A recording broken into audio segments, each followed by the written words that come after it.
Good morning and welcome to the latest edition of Breakfast with Fram here at the Four Seasons Hotel in Doha for the Qatar Classic, and we're with Australian squash legend Geoff Hunt. No, normally I do ta-da-da, but for the legend it's go ta-da-da-da-da-da-da, okay? You know, extra thing. First of all, Geoff, thank you ever so much for accepting, my invitation. One point, official point, from now on the Breakfast with Fram will be called Late Afternoon with Fram, because this is far too early for me. I had to put, makeup on at that time of day, and believe me, this is not good for anybody. But no, kidding. I was told by a few, ears that Geoff is like at the gym at 6 o'clock every morning. When the rest of the world sleep, the man is at the gym. Is that a rumor or is that true? I'm not there. I went there at 6:30. You know what? I'm so sorry. No, this is what we are talking about. No, when I'm on tour, when I'm away like this, I'll go in the gym early. But normally, if I'm back in Australia, I normally go to the gym in the afternoon. So I feel the body's more awake then, and I enjoy it more at that time of the day. But if I want to get exercise at some time of the day, sometimes it means an early morning start. Yeah. For those people who are very young and who would know who Geoff is, you were the world champion before there was a world champion in sport, weren't you? You were the first one that became world champion. The first ever world championship, believe it or not, was an amateur world championship. It was called the ISRF Championships, and I managed to win that one. I think at that time in squash history, there was only a couple of professionals that were better than the amateurs. But the first one was in Australia in 1967, believe it or not. And I think in the final I had to play another Australian, but that's when Jonah Barrington was around, and it was a pretty competitive time for squash, and I was fortunate enough to win the first one in my hometown in Melbourne. It doesn't get any better than that. You won a few British Open as well, I think 8? Yeah, 8 British Opens. Yeah. So basically, you dominated the squash for, let's say, a decade. Is that, it's like really, because like for a whole decade, you were the best player. Well, I was either 1 or 2 in the world for probably 12 years during my career, and most of the time it was number 1. I think a few times when Kamal Zaman came up and hit me at one stage, but most of that time I was number 1. And then somebody called Jahangir Khan came on the scene, didn't he? Very late in my career, Jahangir was around, and I had some lovely battles with him, and to me it was a fantastic challenge to have another spectacular Pakistani and someone like Jahangir on the scene. So unfortunately my career was curtailed towards the end because of injury. But the thing was, at the time I thoroughly enjoyed having a go with Jahangir, and we had a few wins each, which I really appreciated being able to play him, because if I ended my career without even having a game against him, it would have been a bit disappointing. You are famous for your dedication to squash. You know what I mean? Your mindset. I think that was probably your best. Obviously, you were extremely fit, but I mean, your mind was controlling your body to an extent that for me, you are the master of that. What is the advice you would give to young players, or aspiring players who want to get on the PSA? And what is the major advice you would give them? Look, I think it's got to be dedicated to all facets of the game, and don't just rely on one particular thing. I mean, it's important to develop both your technical skills as well as your tactical and psychological skills, and it's not easy to do, and it depends on the personalities of people, so it's very hard for me to tell any individual exactly what they should be doing, but basically, if you get yourself, fitness is really a prerequisite to play the game, so that's a given thing, so. And there's many different ways to do that. At the end of the day, you've got to get yourself fit enough and you've got the confidence to be able to play the game. On the other hand, I think you have to really be able to control the ball as best you can, so you have to really work out the skill to be able to do that and keep developing. I think sometimes people forget that side of it, and they think it'll come, but there's a lot more you can do in trying to develop that skill.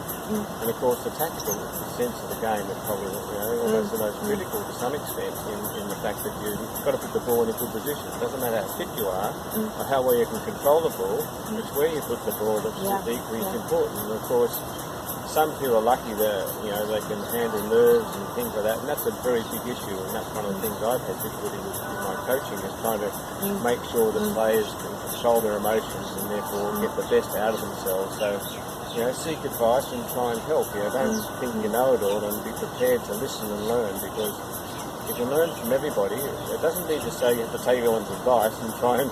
I remember as a fellow, one of the young players, the Egyptian players, he tried to train like Jonah and train like me. You can't do that. You need to look at what people do and what's best to suit you, and then apply that, and that's the way you get the best out of yourself.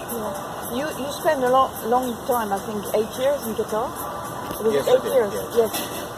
When you arrived here, what did you lack the most? You know what I mean? What was like, oh God, I wish I had that, from home that you didn't have. The attraction of coming here was the fact that their philosophy was right. They were looking to develop homegrown champions. Yeah. It was champions in sport and champions in life. So they weren't just looking about, getting this person and trying to be a sportsman. They had a long view, Yes, they wanted these people to be leaders in the community and things, so the schooling aspects was equally important.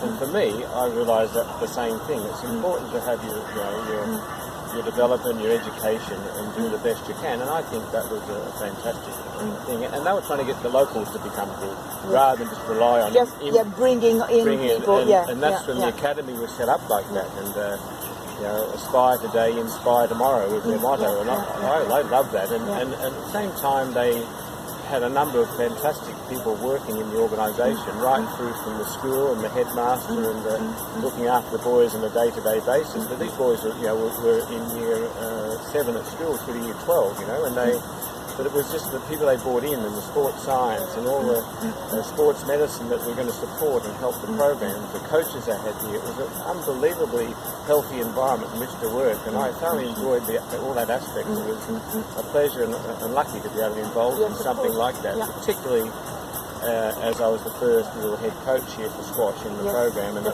was in the early days of when the academy was starting.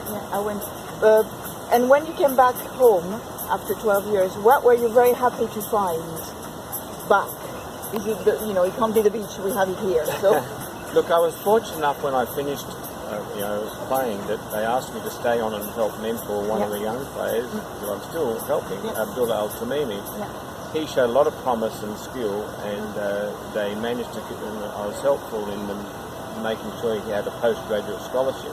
For me, it was important not just to go through to finish school, but then you need somewhere to go and to develop further. And they were fortunate enough, and they accepted the fact that they were going to continue to support him on the international scene, which they do today. And that's made a huge difference to him. It's enabled him to continue progressing at squash. So I've still not really left Doha to some extent. I've still got my roots here. I still consider it the most important part of my life, and my role now with Abdullah is as important as it was when I was actually coaching. So you basically never left. I didn't leave in that sense. I've physically gone home, but my heart and my mind is still here with Abdullah, and we enjoy a different type of relationship now, because now he's only grown up. He's grown up. He's a man. Incredible. He's just but he's a man and a friend, not just a coach and a mentor, and that's been very rewarding. And also his family have been unbelievably good to me ever since I came. I remember when we were here, he invited all the staff members in the squash unit out to the house for for meals and things. So we were very well looked after here. And got very fond memories of this place. I have very fond memories of that place too. Really, I really love Qatar. It's a very special place for me. Very, very special place. To finish, if you have just one, I know you've won so many things and you had so many things in your life you achieved, and you're still going, with your coaching and whatever you're doing in your life. But what is, you would say, the squash memory that you really, you would go on a desert island with only one memory, that would be that one?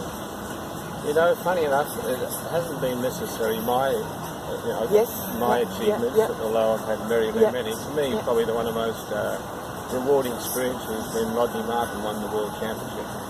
That was the first one of the players that, in the men's game anyway, that was able to get up and win the World Championship, and to be there at the time and see him win it and beat Jancha Khan, Jahangir Khan and Chris Jitmar.